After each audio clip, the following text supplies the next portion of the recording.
కేసీఆర్ ఎప్పుడు మాట్లాడినా ఒక సెన్సేషన్. అందులోని దాదాపు ఏడాది తర్వాత పెద్ద బహిరంగ సభని నిర్వహించి ఆయన మాట్లాడడం అనేది ఇప్పుడు తెలంగాణ సమాజంలో ఆయన ఇచ్చినటువంటి మెసేజ్ ఏంటి? ఆయన చెప్పినటువంటి పొలిటికల్ సిగ్నల్స్ ఏమేమి ఉన్నాయనే దాని మీద చర్చ నడుస్తోంది. తాజాగా ఆయన మీద రకరకాల రూపాల్లో ప్రత్యేకంగా రేవంత్ రెడ్డి స్థాయిలో చాలా క్రిటికల్ విమర్శలు చేస్తూ ఉన్నారు. వాటికి సమాధానం చెప్పడం ఒకటి, మరోవైపు పార్టీ పరంగా ఎలా ముందుకెళ్ళబోతున్నాము అనేది తేల్చి చెప్పడం ఒకటి, ఇంతవరకు తాను బయటికి రాకపోవడానికి కారణాలు తెలియచెప్పడం ఒకటి, ఇలా 3 లక్ష్యాలతోటి కేసీఆర్ తన ప్రసంగాన్ని చెప్పినట్లుగా మనం భావించాల్సి ఉంటుంది. ఇది నిజానికి గడిచిన సంవత్సరం రజతోత్సవ సభ నిర్వహించినప్పుడు ఆ తర్వాత ఇంత పెద్ద ఎత్తున సభ జరిగింది ఇదే అని చెప్పాల్సి ఉంటుంది. జగిత్యాల ప్రజా ఆశీర్వాద సభ.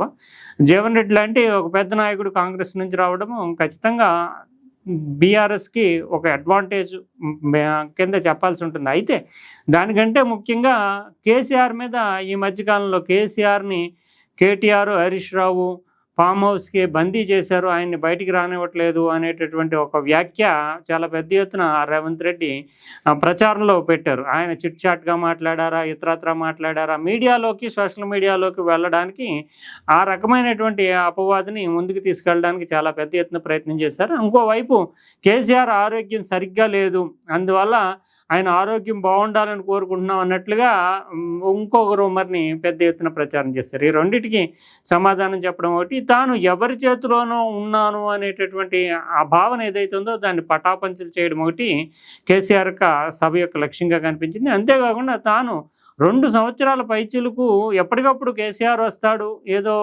బీఆర్ఎస్కి సంబంధించినటువంటి పొలిటికల్ మెసేజ్ని ప్రజల్లో తీసుకెళ్తారు, ఉద్యమాలు ప్రజల్ని ఆయన కదిలిస్తే కనుక వచ్చేటటువంటి రెస్పాన్స్ వేరేగా ఉంటుంది. కాబట్టి ఆయన మాట్లాడితే మొత్తం శ్రేణులన్నీ కదులుతాయి, ప్రజలు స్పందిస్తారు, ఖచ్చితంగా బీఆర్ఎస్కి అడ్వాంటేజ్ అవుతుంది. పంచాయతీ ఎన్నికల్లో కానీ మున్సిపల్ ఎన్నికల్లో కానీ ఆశించినటువంటి స్థాయిలో బీఆర్ఎస్ పెర్ఫార్మెన్స్ చేయలేకపోయింది.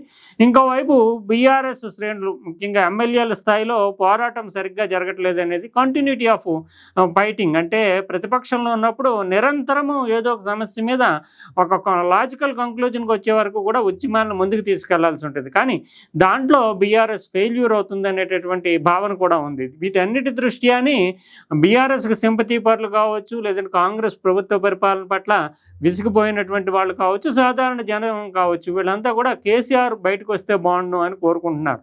లాస్ట్ ఇయరే రజతోత్సవం తర్వాత ఆయన బయటకు వస్తారనుకున్నారు, కానీ రాలేదు. తర్వాత 6 నెలల తర్వాత మళ్ళీ మరోసారి ప్రెస్ మీట్ పెట్టి నేను బయటకు వస్తున్నానని చెప్పాడు, అప్పటి నుంచి రాలేదు.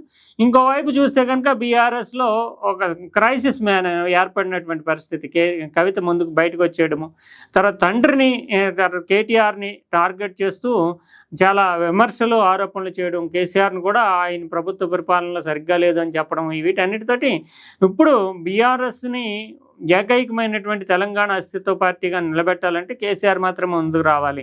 లేదంటే ఏదో వారసత్వ పోర్లాగా కవిత ఒక పార్టీ పెట్టుకుని కేటీఆర్ ఏమో బీఆర్ఎస్ వర్కింగ్ ప్రెసిడెంట్గా పనిచేస్తూ ఉంటే అసలు ఈ స్ట్రగుల్లో అసలు ఎటువైపు స్టాండ్ తీసుకోవాలని తెలంగాణ సమాజం ఆలోచించుకోవాల్సినటువంటి సందిగ్ధ పరిస్థితికి లోనయ్యేటటువంటి అవకాశాలు ఉంటాయి.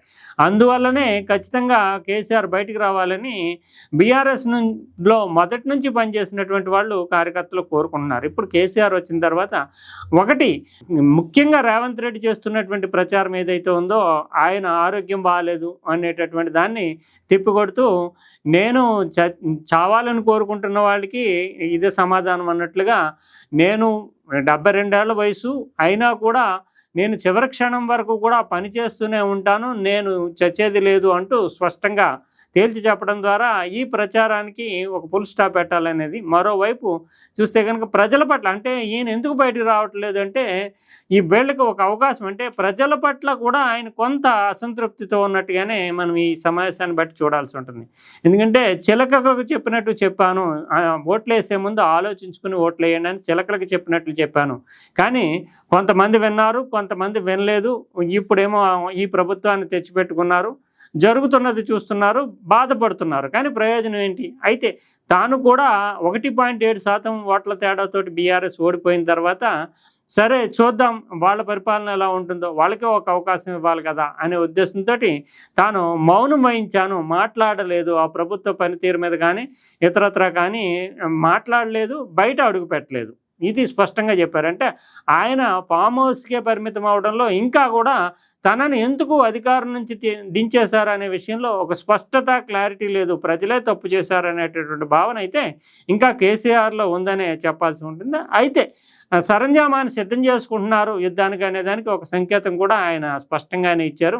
ఇంకా యుద్ధం, తెలంగాణ యుద్ధం ఇక మా వంతు అంటూ ఆయన స్పష్టంగా చెప్పారు. జగిత్యాల యుద్ధం మీ వంతు అంటూ జీవన్ రెడ్డిని కానీ, లేదంటే అక్కడ జగిత్యాలలో బీఆర్ఎస్ నుంచి లేటు ఫిరాయించి కాంగ్రెస్లో ఉన్నటువంటి వాళ్ళని కానీ హెచ్చరించే విధంగా అక్కడ ఒక సందేశం ఇస్తూనే తెలంగాణ యుద్ధం ఇక మా వంతు అంటూ స్పష్టంగానే హెచ్చరిక జారీ చేశారు. అయితే ఇక్కడ మాత్రం భవిష్యత్తులో రాజకీయాలు ఎలా ఉంటాయి అనేదానికి కొన్ని సంకేతాలను కూడా పంపినట్లుగానే మనం భావించాల్సి ఉంటుంది. అది ప్యూర్లీ ఎందుకంటే కాంగ్రెస్ పార్టీని చాలా సీరియస్గా అటాక్ చేశారు.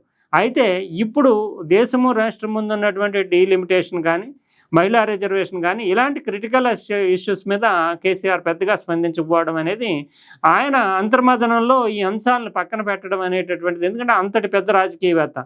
ఇది ఇటీవల కాలంలో మనం చూసాము. డీలిమిటేషన్ వద్దు అంటూ రేవంత్ రెడ్డి పెద్ద యుద్ధం చేయడానికే సిద్ధపడ్డాడు. ఇక అటు ఆంధ్రాలో కూడా అన్ని పక్షాలు కలిసి బీజేపీకి మద్దతు ఇవ్వడం, అంటే ఎన్డీఏ ప్రభుత్వానికి మద్దతు ఇవ్వడం చూసాం. అటువంటి క్రిటికల్ ఇష్యూ మీద కేసీఆర్ తన స్టాండ్ని చెప్పకపోవడము, కాంగ్రెస్ని చాలా సీరియస్గానే, కాంగ్రెస్ ప్రభుత్వాన్ని చాలా సీరియస్గానే విమర్శలు చేసినప్పటికీ బీజేపీని పెద్దగా టార్గెట్ చేయకుండా ఉండడం అనేటటువంటిది భవిష్యత్తులో రాజకీయ సమీకరణను కూడా నిర్దేశించేటటువంటి అవకాశాలు ఉన్నాయని మనం చెప్పాల్సి ఉంటుంది. ఏదేమైనప్పటికీ కేసీఆర్ మాత్రం సంపూర్ణ ఆరోగ్యంతో ఇక యుద్ధానికి సిద్ధమవుతున్నాను అంటూ ఒక సంకేతం ఇవ్వడం బీఆర్ఎస్ శ్రేణుల్లో ఖచ్చితంగా ఇన్స్పిరేషన్ నింపుతుంది. అది స్ఫూర్తిదాయకమైనటువంటి అంశంగానే చెప్పాల్సి ఉంటుంది. ఇంకోవైపు కవిత లాంటి విషయాల్ని ఆయన అసలు పట్టించుకోను అన్న ధోరణిలో కనీసం మాట మాత్రంగా కూడా ప్రస్తావన చేయకపోవడం ద్వారా కూడా మౌనం ద్వారానే ఆయన తన అభిప్రాయాన్ని చెప్పినట్టుగా కూడా భావించాలి.